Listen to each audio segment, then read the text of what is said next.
So I know for those that are watching this video, you either clicked on the video because you found the topic or the title interesting, or you are a subscriber and you just decided to know what the video is all about. Well, in this particular video, I'm going to be talking about online privacy. Basically, I want everyone to just um, first of all understand me and try to understand what I'm driving at, or where I'm driving at, sorry. And just to state some few things, usually I do videos, I don't just do audio for this channel. But the reason why I decided to do an audio is because I wouldn't want um the video to seem rehearsed, and I wouldn't want to miss out anything which I have noted down. And so I'm not going to be doing a video, and I might have some pauses here and there, but hopefully you get the message which I'm trying to pass across. And I'm going to try my best to enunciate, because um non-Nigerians might find it difficult understanding my accent because they might say it's strong, but hopefully you get to understand. So without wasting much time, for those that might not know what the online privacy is, basically, this video might give you an idea of what you should, or what online privacy should mean to you. But for, shall I say, some cybersecurity specialists, they have their own definition of online privacy. And for those who don't know anything basically about online privacy, they might have their own opinion. Okay, but now, is there any way we can really have online privacy with everything going on? There's Someone might say there's only one way to have online privacy, which is to stay offline. The person is not entirely wrong, because I mean that's basically the only way you can have online privacy, to go offline. But in these days and in this time, it's not an option. So another person might say the best way is to use a VPN. Well, that's you will decide that after the end of this video, or by the end of this video. Someone else might say you could go ahead and use fake details, like instead of using your main details or details about yourself, or what you do, or what you like, or what you love, that you should go ahead and use false details. But would I say I agree with any of all these? You will know by the end of this video. Okay, so the thing I see most of the time is people complaining that organizations like Facebook, organizations like Google, organizations like Apple are always tracking them, tracking their activities, tracking whatever they do. And it's no news that, okay, Facebook sometimes gives your data to third-party applications or third-party organizations to maybe market some products to you, and or based on what you like, based on your likes, or based on the websites you visit, and all these other things. I'm sure you've seen cases whereby you might have been chatting with a friend about getting a new iPhone, or getting a new Samsung phone, or getting a new phone, whatever the brand might be. And then all of a sudden, you start seeing related ads popping up on sponsored ads, on maybe on Facebook or on Instagram or any other platform. It could be Google itself. So you might have even searched, maybe your friend wanted to buy a Samsung phone, and then you helped your friend to search for best Samsung phone 2021 or 2020 or whatever it might be. And then you help your friends search it out. You might not be the person interested in the Samsung phone, but because you use the platform like Google to search for that particular item, if you visit a particular website, or if you visit any website on Google, or if you just search for any website, those websites that use ads or that have ads on them, you will see the ad tailored to you. You will start seeing those Samsung phones that you were searching for. Besides, it's not you, that you never wanted it. It's just for a friend you made that search query for. But you start seeing things related to that. So some people are always bothered and some people are always angry that why would they do that? Why would they disturb me? Why would they why would Facebook be giving my data to like sometimes I'm always very puzzled and I'm always confused. Like there are so many things to be bothered and disturbed about in terms of the word privacy or online privacy. So for those that see this as a big deal, or for those that are always complaining, you could do one or two things. First of all, if you feel Facebook, because Facebook as a platform or as an organization has what they call a TOS, or a terms of service or privacy policy, which most people, if not everyone, let me not say everyone, but most people do not bother reading these things. Most people never even read the privacy policy of applications, and they just go ahead and then they sign up, or they go ahead and open an account in that particular platform.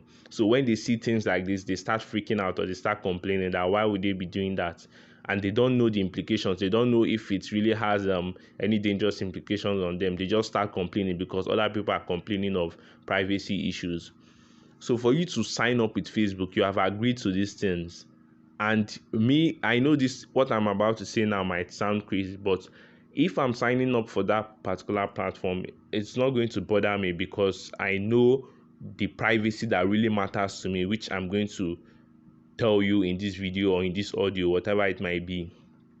I will tell you the privacy that should matter to you the most, and not just because they are sharing your search query, or they are getting what you like, or they are giving some of your interests to other companies to use it as a medium of targeting some adverts to you. I mean, Facebook as a platform is free to use. You don't need to pay. You don't need to sign up to use it, and they don't force you. They don't say every individual, every human being in the United States of America, or every human being in Nigeria must use Facebook. They don't say that. They don't do that. They don't force you to have it. It's not a criteria in any organization you go to that you use Facebook or that you use Google. There are so many other platforms you could decide to use if you have a problem with that. Okay. So, but what am I driving at here? Your privacy could be broken. You could say your privacy is broken or could affect you hugely. So there are certain privacy concerns you should be, or there are certain privacy issues you should be concerned or worried about. And what are those things? The first one is perhaps you have a social, or you join the social media platform that is sharing your chats. Maybe whatever you chat with your friend, your boyfriend, your girlfriend, your spouse, your partner, or might be something sensitive or whatever, and they're sharing these sensitive details with other third parties or with other organizations. Then there is a problem when they share those chats, or when they share your pictures, sensitive pictures or whatever. When they share those things, then there is a problem. You can say they have breached your privacy, because then that is private. Those pictures, those images, those sensitive chats, or even if it's not sensitive, you can say those things are private. Or perhaps your passwords. Maybe you set a password and then these people are sharing your password. This social media platform is sharing your password to other third-party applications or other third-party companies or organizations. Then you can say there is a problem that they're sharing your passwords, because we all know how powerful or we all know how dangerous a password is if it gets into the wrong hands. For example, some financial institutions use passwords to protect people from stealing money from your account, or from people gaining access to your financial activities. So passwords are very important to make things private. So if they are not sharing your passwords, then you could still say you have your privacy intact. So it is not affecting you anyway financially. If you are using Google, if you are using Facebook, if you are using WhatsApp, all these other platforms, I know you hear some people saying stop using WhatsApp, use Signal. I know as a security professional, this might sound weird, or as a security enthusiast, I won't say professional, it might sound weird to you. Some people will say stop using WhatsApp, quit using WhatsApp, use Signal, because Signal has more, they in terms of privacy, blah blah blah. They'll say stop using Google, use Brave browser, use Tor, use this, use that. That all these other platforms like Google, they get to use your cookies, they get to use what you search about, and it's, trust me, it could be ridiculous at times when you hear such things. So just think about this. Those that are making money, those in organizations that are using Google every day in their lives to their organizations, the employees use Google to search out things. They use Google to solve their problems. They use Google to they use Google basically for their everyday lives. Do these people in any way get affected? Does it stop them from making money? Does it make them, does it, what exactly, just think about this, what does it do to them that you can say is negative? It does not do anything. So if they use Google or they are using Facebook, so many people have been using Facebook since, and it does not, using Facebook as a platform does not affect you in any way. It does not, even if they keep targeting some ads to you, it does not mean you can decide not to see those ads again. They have such options. But in terms of your privacy, that shouldn't be a problem. So now the privacy you should be worried about. This is the privacy issues or concerns you should be worried about. If they're breaking these ones, then you should be worried. So for example, okay, what I mentioned was the privacy you should be worried about. The ones you shouldn't be worried about now, based on the sites you visit or groups you join or Facebook groups you join, if they're targeting ads towards that, you shouldn't be worried about that. So the only reasons you should be worried about, like I stated, is if your social media chats or whatever you chat about is being shared with other people, your sensitive details is being shared, your passwords are being shared, then there's a problem. Aside that, there shouldn't be a problem in terms of your privacy. Everyone should understand it. You have a choice of not using Facebook. You have a choice of not using Google. Don't keep using Facebook and then you complain that because I know there's a part of Facebook that you will see where you're supposed to turn off your activity. And we know that Facebook, for those that don't know, there's a particular part of Facebook that keeps track of everything you browse about. So like if you browse any website you visit, they keep that information. Any application you have or you use, they keep those information. But the thing is that the reason they keep those information is just to know how best they can serve you and how best they can serve the other people who they do business with, which is the third party applications or organizations. So if they know the sites you visit, they will know, okay, these are your interests, this is what you like most, you like movies, you like this and all that. And you even have the ability to disable that. But what I'm saying in general is that if you do not want all those things, just quit using them. The one that gets me annoyed is that people keep complaining and they keep using these platforms. For example, look at a platform like LinkedIn, where it has so many professionals. You put details like on LinkedIn, for example, you put details like your email, your phone number, at times your home address. On LinkedIn, people basically put, I think LinkedIn is a platform that has lots of personal data about oneself that are pretty accurate, except Facebook. Facebook, some people falsify that, but for a platform like LinkedIn, people get to put their major details because employers get to look at all these details. So, but what dangers does that pose to you? So then this is where you should start being worried about privacy. When you put those details in the open, you put, okay, this is your house address, this is your phone number. If you put your phone number, if you put your email, hopefully once you put your phone number, be ready to receive spam calls at times. Be ready to, if you put your email, be ready to receive spam emails, be ready to receive phishing emails, be ready to receive dangerous emails. If you put your home address, which is not advisable, I would advise you, if you live in a particular place, do not put your full house address. You can just put don't put the street, sorry, you can put the location and the state. For example, if I stay in Lekki in Lagos, Nigeria, I'm going to just put Lekki, Lagos, Nigeria. That is the only information they need to know. Lekki is quite large, so before they find me in Lekki, it will take a lot of time to find me. I didn't put my street number or my direct house address, which is not safe in case someone is tracking you, or in case someone wants is stalking you, that kind of thing. So the details of your exact number is not supposed to be, or your exact house address is not supposed to be something you put on LinkedIn. So those things, in terms of privacy, those things could be used by maybe scammers or hackers just to perform social engineering attacks on you. But if you are someone who is cyber secure, someone who is aware of all these things, ordinarily those details, your phone number being online, your email being available, those are just public information. Those are basic public information. Your name is public information. Anybody can know your name, your phone number, your email. But the thing is that if someone knows my email, what harm does it do to me? If someone knows my phone number, what harm does it do to me? No harm ordinarily, except maybe when they now send the email, when they now have my email and they send phishing links, and then I click on those links, then there is a problem. Or when they have my phone number and they call me and then try social engineering me and then they scam me using that, then there's a problem. And then it is not the problem of LinkedIn, it is your problem, because then you were the one that was prone to this.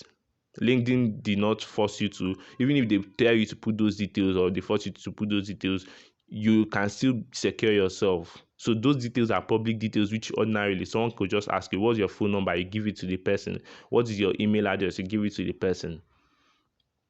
So what I want us to understand about privacy in general is that all these platforms like Facebook, WhatsApp, social media, once you are online, or since you started using the internet, there is no I used to call it, there's no public privacy, in the sense that you don't expect everything to you do in the public to be private, but there are certain things that can be private and that should remain private.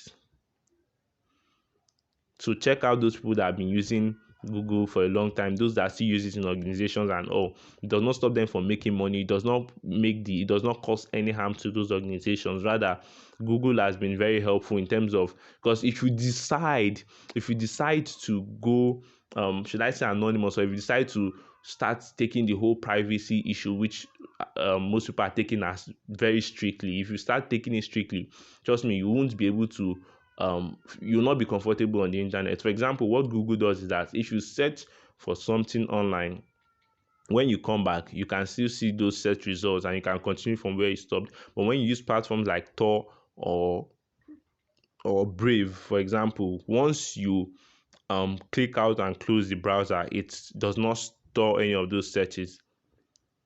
So sometimes it could be helpful, sometimes it might not. So, but what I'm saying is that if you know you are concerned about all those things, you can as well stop using those platforms. But you shouldn't be. You shouldn't be, as long as the details that are there or the details that are given wouldn't affect your personal life, wouldn't make, because I'm sure platforms like Facebook, they wouldn't have your house address, because they wouldn't require you to put your major house address, like where you stay. The Facebook won't say you must put your street, your correct street, or will not allow you to use the platform. So if you decide on your own to put your street address and everything, and they share it with a different with another third party, you are the one shooting yourself in the leg. But if you do not put your house address, or if you don't put your main house address, any information they are sharing about where you stay, because that's how that's how Facebook gets all these details about demographics and all these things. So if you share your house address, your street number, your exact house address, you're probably shooting yourself in the leg, because if they share to these people, that's when there could be a problem. So you need to know what privacy is in general. You need to know what privacy is in general. So for those that feel I might be saying nonsense, I would like you to just type what you feel about this, all I said, in the comment section, and let me hear your own part of this conversation, what you feel or what dangers it poses exactly to you, and then we will discuss further. But for me, I feel we should really understand what privacy is entirely. If you want to go private, or for those that the people that take privacy seriously, like when they're talking about privacy, are the hackers, those black hat hackers. In case you don't know them, those hackers are the, when you hear these hackers hack, maybe the ones you see in the on TV, the typical ones you see on TV that hack organizations and all those things. Those individuals are the ones that take privacy to the extreme. And since they are taking privacy to the extreme, you can never see those individuals using platforms like Facebook and then have their data there, their real data there. They won't be using Facebook and have, oh, my name is Emmanuel. This, they wouldn't put that. They won't put their real details. And when they're using Facebook, they have all this. Then they now start using platforms like VPNs. They start using search engines like Tor, Brave, and so on, because they don't want any of their little information to be online, so that they will not be traced. So those are the people that worry deeply about all these things, and those are the people that this particular platforms, or this particular this particular platform, those are the people that this platform were majorly created for. Those people that want extreme anonymity, is it anonymity, or those people that want to be anonymous online, like those hackers. So with all these platforms, they wouldn't be easily traced. So, but for you who is not trying to um, maybe be a black hat hacker, or all these dangerous hackers, you really don't need to be extreme when it comes to online privacy. You just need to do the ones that will say, okay, yes, I'm really safe, I'm secure, I'm going along with my everyday life, and nothing is happening, nothing bad is happening. I'm using Google. Okay, so what is happening? Nothing is happening. I'm still making my money, I'm still moving along with my life. I did not click on this phishing link, I did not do that. So nothing bad happens to you when you use Google or when you use Facebook. So you should know what type of privacy, or you should regulate. For this goes to those people that take this to the extreme. You should know what privacy is in general.